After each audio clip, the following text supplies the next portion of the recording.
I know there's crazy stuff on TV, but this is like, yeah, next level. The kids, it's a bit much, isn't it, really?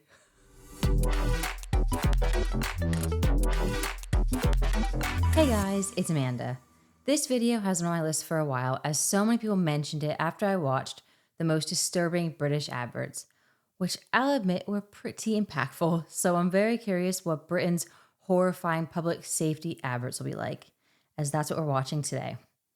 But remember, if we aren't friends on Instagram, head over to @LadyRayUK and give me a follow. It's always nice to make new friends, and you can see a side of me you don't get on YouTube.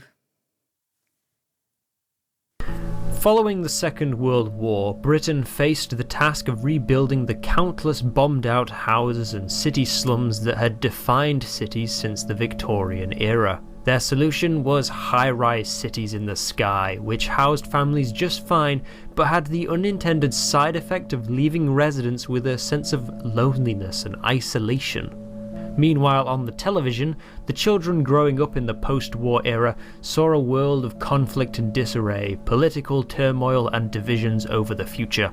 What the public needed was reassurance and security in this new frontier of British life. Starting in the 1950s, the Central Office of Information, or COI, began producing public service films about a wide array of issues. The longer of these films would be shown in schools, and the shorter ones would be sent to television stations to play during ad breaks whenever they pleased. However, while the goal was originally to educate and reassure the public, specifically young people, some uptight, old-school bureaucrat in Whitehall probably took this to mean scare the living crap out of children and they'll be too scared to get into trouble.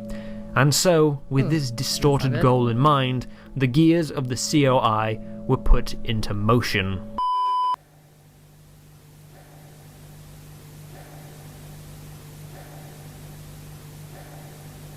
Fire can break out at any time. This Christmas, don't leave your children alone in the house. Using camera and editing styles picked up from American horror and gangster films, the COI employed recently graduated film students who wanted to make horror movies to produce hundreds of these ad break fillers on a budget of several million per year. Film censorship guidelines were strict in the use of violence in movies, but because the programming was technically educational, these restrictions didn't apply. The shorts were always set in some kind of bleak industrial moor in the underdeveloped north of England, using child actors who a lot of the time didn't know what kind of film they were making. Inevitably, at least one child would die at the end of the film. I almost feel like it's not real. So they hired a bunch of students that wanted to make horror movies to do adverts to help reassure the British people. That sounds like madness to me. That seems like absolute madness.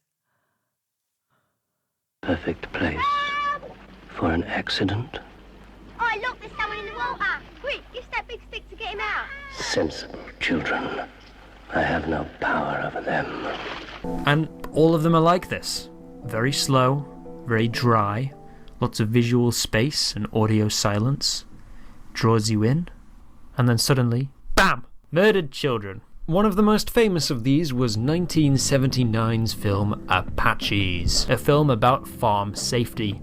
A group of children play around a farm, and slowly, one by one, each of these children is killed in a horrific way by farm machinery. At the end, the viewer is silently presented with a list of all the children who died in farm-related accidents in the prior year.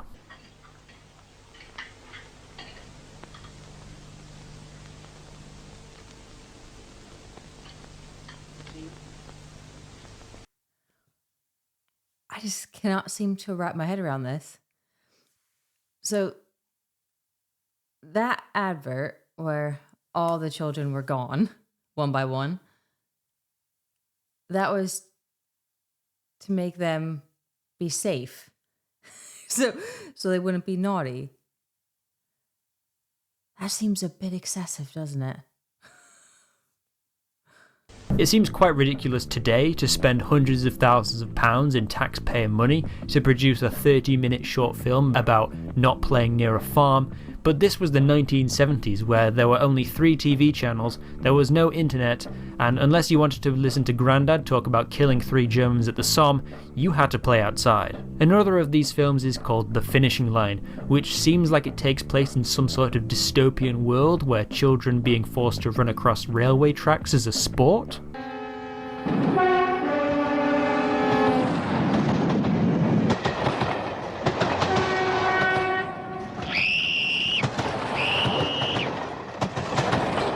Oh, sorry, that wasn't the right film. That was the replacement film they made, because The Finishing Line was so gruesome that even the government themselves admitted they went way too far with that one and banned the film from public showing for 20 years.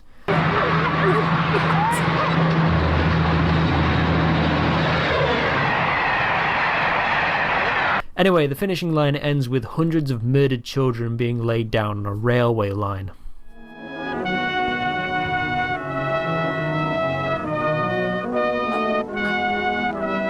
But it wasn't just children who were the target of this onslaught of surreal horror.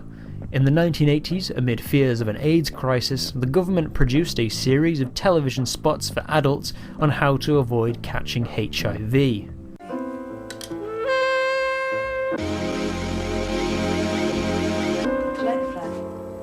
it's lovely.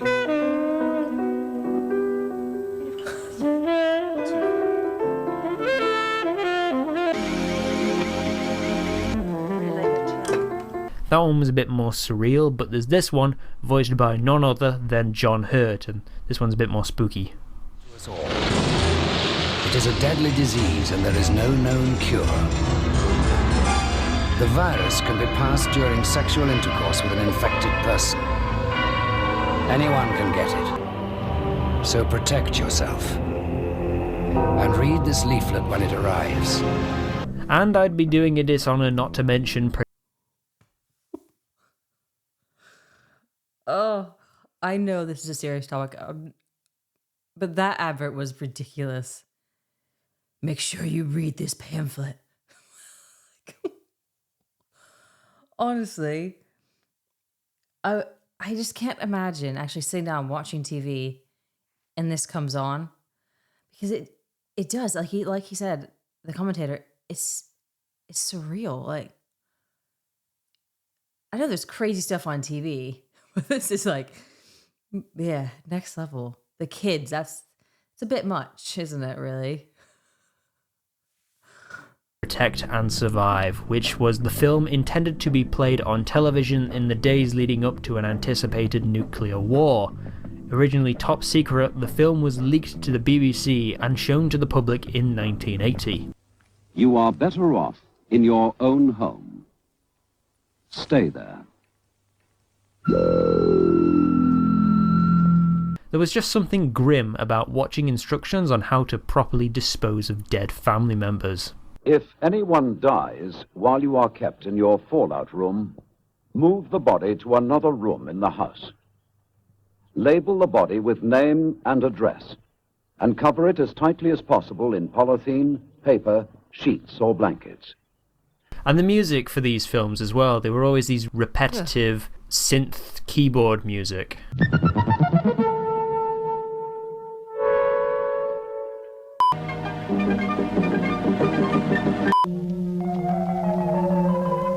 From a jump scare about firework safety. Somewhere there are other children whose lives are going to be changed.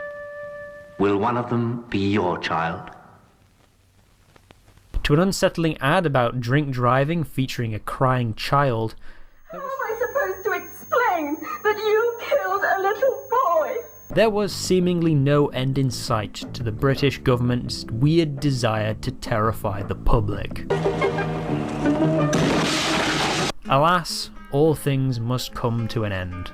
In 2011, the Central Office for Information was shut down as part of wider budget cuts to government departments. At the time of its closure, the COI had a budget of over £500 million per year. Today, the UK government no longer produces general public information films, but private organisations and charities are still known to make them. Mental.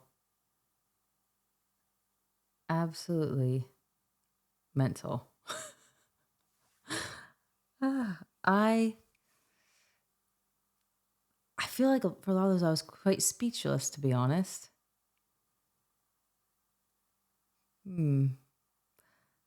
I would have loved to be in the room when these were like shown to be approved, because clearly the students had a great time making them.